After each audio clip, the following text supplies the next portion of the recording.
안녕하세요. 레모네이드처럼 상큼한 방송 세상의 미래 견자입니다.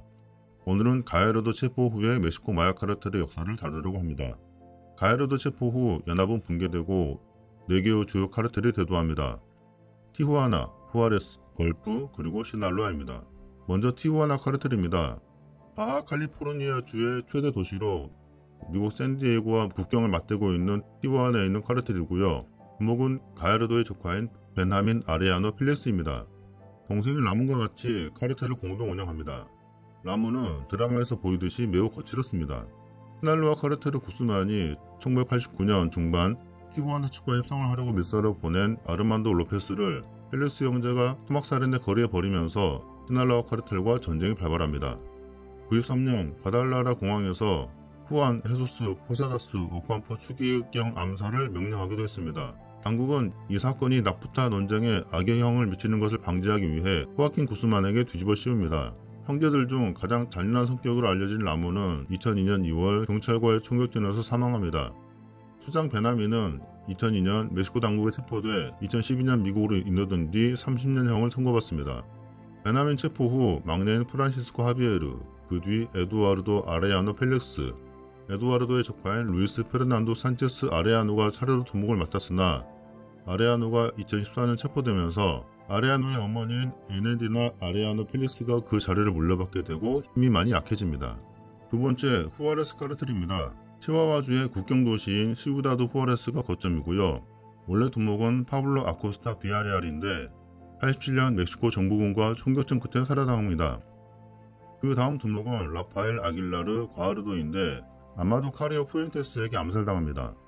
아마도는 비행기 면허가 있어서 항공편으로 콜롬비아 메데인과 칼리에서 엄청난 양의 코카인을 운반하면서 하늘의 제왕이라는 별명을 얻었습니다만 97년 7월 4일 성형수술을 받다 사망합니다. 아마도가 사망하자 아마도의 동생인 비센테 카리오 푸엔테스가 조직을 이끌게 됩니다. 14년 10월 비센테는 멕시코 당국에 체포되는데 그 후에도 후아레스 카르텔과 그 강력한 계열사인 라 리네아는 국경지역인 치와와주에서 광범위한 영향력을 유지하고 있다고 합니다. 세 번째, 시날로아 카르텔입니다. 태평양 연안인 시날로아주에 근거를 두고 있고요. 두목은 전설적인 마약왕 엘차포, 호아킨 구스만이었습니다.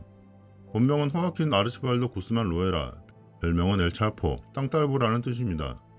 57년생이고 15세 때부터 삼촌 페드로 아빌레스를 따라 마약 밀매를 시작했고 89년 시날로아 카르텔의 수장이 됩니다. 티후아나, 후아레스, 걸프는 미국 국경을 끼고 있기 때문에 미국으로의 마약 유통이 유리했습니다만 시날로아는 국경을 갖고 있지 않아서 불리한 입장이었습니다. 그래서 유통망 확보를 위해 많은 노력을 기울입니다. 네 번째, 걸프 카르텔입니다. 멕시코만에 접한 타마울리타파스의 마타모로스의 기반을 둔 카르텔로 33년 창설된 유서 깊은 범죄 집단입니다. 걸프 카르텔은 나머지 카르텔들과 뿌리가 전혀 다릅니다. 티후아나, 후아레스, 시날로아는 모두 가에르도의 카르텔이 89년에 나뉘어져서 생성된 조직으로 그 뿌리는 공통적으로 마리화나를 재배하던 플라자였습니다. 걸프 카르텔은 마리화나 플라자와는 무관했고 멕시코 북동부 지역에서 도박, 매춘, 차량 절도 등의 사업을 벌이던 범죄 조직의 연합으로 시작해서 코카인 밀매를 바탕으로 멕시코 동부 지역을 장악한 집단이었습니다. 당시 두목은 후안 네포무세노 게라로 15년에 태어나서 2001년 폐 질환으로 자연사하기까지 한 몇 시간도 감옥에 있지 않은 전설적인 두목이었습니다. 게라 후 게라의 조카인 후안 가르시아 아브레게고 두목이 되는데 96년 체포됩니다. 위의 주요 카르텔은 아니지만 매우 중요한 조직으로 로스 세타스와 라 파밀리아 미초아카나가 있습니다. 멕시코 정부와 마약 카르텔 간의 균형이 무너지게 된 과정을 이해하기 위해선 두 독립 조직을 알아야 합니다. 먼저 로스 세타스입니다. 시작은 걸프 카르텔입니다. 95년 살리나스 대통령이 퇴임 후 그의 형 라몬이 살인죄로 체포되자 라몬의 지원을 받던 걸프의 힘이 많이 약해집니다.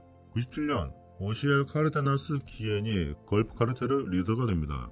걸프 카르텔의 세력이 약해지자 멕시코의 4대 카르텔 중에서 유일하게 국경도시에 거점을 두지 못했던 시날라우 카르텔은 집요하게 걸프 카르텔의 누에보라 레도와 I-35 고속도로 운송 루트를 탐냈습니다.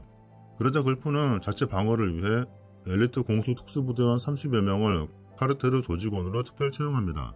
이들 특수부대 출신 조직원들은 걸프 카르텔 안에서 로스 세타스라는 이름으로 사병대가 되어 별도의 조직처럼 임무를 수행하게 됩니다. 로스 세타스의 보스였던 구스만 데세나는 2002년 11월 멕시코 군대에 의해 한 레스토랑에서 피살당했고 그 뒤를 이어 공동 창시자인 에르베르토 라스카노가 보스가 됩니다. 2003년 3월 멕시코 정부는 걸프의 두목 카르테나스를 체포합니다. 그 후 로스 세타스의 독립성이 강화되었고 2010년 초 로스 세타스는 공식적으로 걸프 카르텔과의 분리를 선언합니다. 로스 세타스는 이제 멕시코 북동부의 마약 유통 경로의 지배권을 놓고 유혈 사태를 벌이기 시작합니다. 2012년 10월 7일 보스인 라스카노가 멕시코 해군과 교전 중 사망하면서 로스 세타스는 힘이 약해지면서 분열되기 시작합니다. 로스 세타스는 마약 카르텔 역사에 있어서 큰 터닝 포인트가 되었는데 두 가지 차별화를 지향합니다. 첫 번째는 전투력입니다.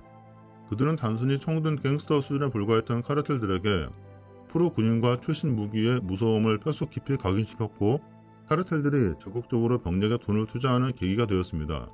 보통 영화나 드라마 보면 카르텔 조직원들은 저처럼 대충 입고 대충 차 타고 가서 아무렇게나 총을 갈기잖아요. 그러다 재수없으면 총 맞아 죽고. 그런데 로스 세타스는 달랐어요. 특수부대원 출신이라는 자부심이 있어서 복장도 전투복으로 갖춰 입고 다른 조직과 싸울 때에도 군대에서 배웠던 전술을 썼어요. 그래서 속수만 믿고 달려들었던 다른 조직들이 크게 혼나고 나서 로스 세타스처럼 되기 위해 적극 투자를 하게 됩니다. 그러면서 다른 카르텔들의 전투력을 상향 평준화하게 되는데 이는 멕시코 마약 카르텔이 공권력의 망을 벗어나게 되는 첫 번째 계기가 됩니다. 두 번째 특징은 잔인함입니다. 다른 조직과 전투 후 사로잡은 포로를 고문하고 살해하고 시체를 전시하는 모습에서 다른 기존 조직들과는 비교가 되지 않는 잔인함을 보여주고 다른 조직들도 그 방식을 따라하게 됩니다. 두 번째 소유 조직 라 파밀리아 미초아카나입니다. 원래 태평양 미초아칸주에 기반을 둔 라 파밀리아의 뿌리는 80년대로 거슬러 올라갑니다. 로스 세타스의 일부 세력은 엘차포와 전쟁을 치르는 동안 민간인을 살해하는 것에 대해서 크게 반발을 하면서 로스 세타스 안에서 따로 세력을 만들었고 엘 차요라는 별명을 가진 나사레노 모레노를 정신적 리더로 받들기 시작합니다.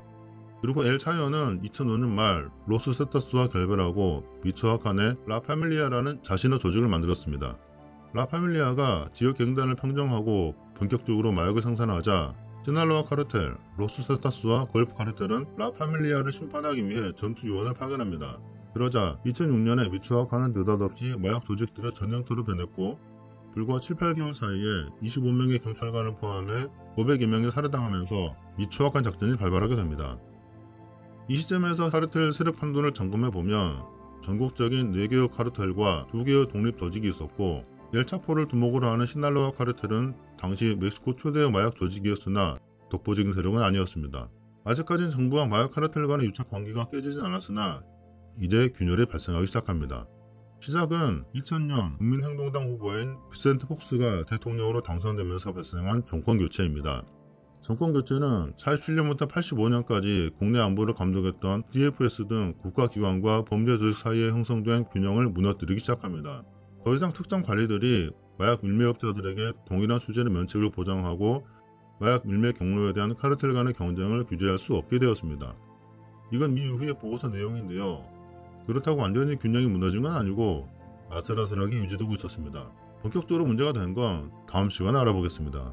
지금까지 가야르도의 카르텔 해체 후 마약 카르텔의 역사를 알려드렸습니다. 재밌게 보셨다면 구독과 좋아요, 댓글까지 부탁드립니다. 지금까지 레모네이드처럼 성공한 방송 세상의 면에 견자였습니다. 감사합니다.